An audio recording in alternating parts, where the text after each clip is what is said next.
നമസ്കാരം, ഭാരത് ലൈവിലേക്ക് സ്വാഗതം. സമസ്ത ഉൾപ്പെടെയുള്ള സംഘടനകൾ ബി.ജെ.പിയെ എതിർത്തിട്ടും മൂന്നാം തവണയും ബി.ജെ.പി അധികാരത്തിലെത്തി എന്ന് പറയുകയാണ് വെള്ളാപ്പള്ളി നടേശൻ.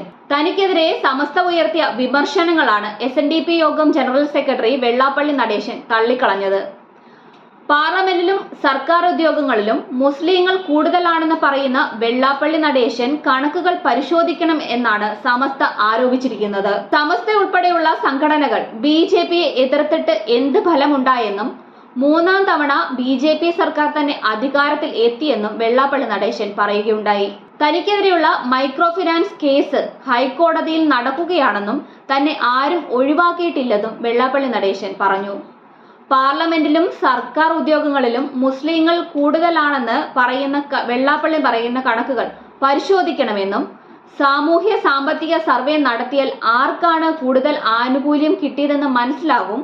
വെള്ളാപ്പള്ളി നടേശൻ വർഗീയത വിളമ്പുന്നുവെന്നായിരുന്നു സമസ്ത മുഖപത്രത്തിന്റെ വിമർശനം. കൂടാതെ സംഘപരിവാറിനെ നാണിപ്പിക്കുന്ന തരത്തിൽ അവാസ്തവമായ കാര്യങ്ങൾ പറയുന്നു.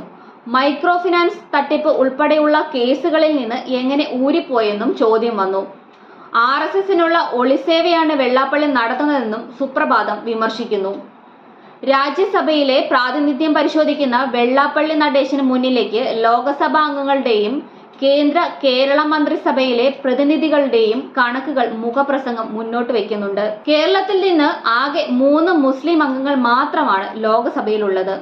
കേന്ദ്ര ക്യാബിനറ്റിൽ ഒരു മുസ്ലിം പോലും ഇല്ല. അതുപോലെ കേരള മന്ത്രിസഭയിൽ ആകെയുള്ളത് 2 മുസ്ലിം മന്ത്രിമാരാണ്. സർക്കാർ പൊതുമേഖലാ സ്ഥാപനങ്ങളിൽ ഹിന്ദു വിഭാഗത്തിൽ നിന്നുള്ളവരെ അപേക്ഷിച്ച് മുസ്ലിം വിഭാഗത്തിൽ നിന്നുള്ളവരാണ് കുറവെന്നും ഒരു സർക്കാർ വകുപ്പിലും 13% പ്രാതിനിധ്യം മുസ്ലിങ്ങൾക്ക് ലഭിക്കുന്നില്ല എന്നും സുപ്രഭാതം ഓർമ്മപ്പെടുത്തുന്നു.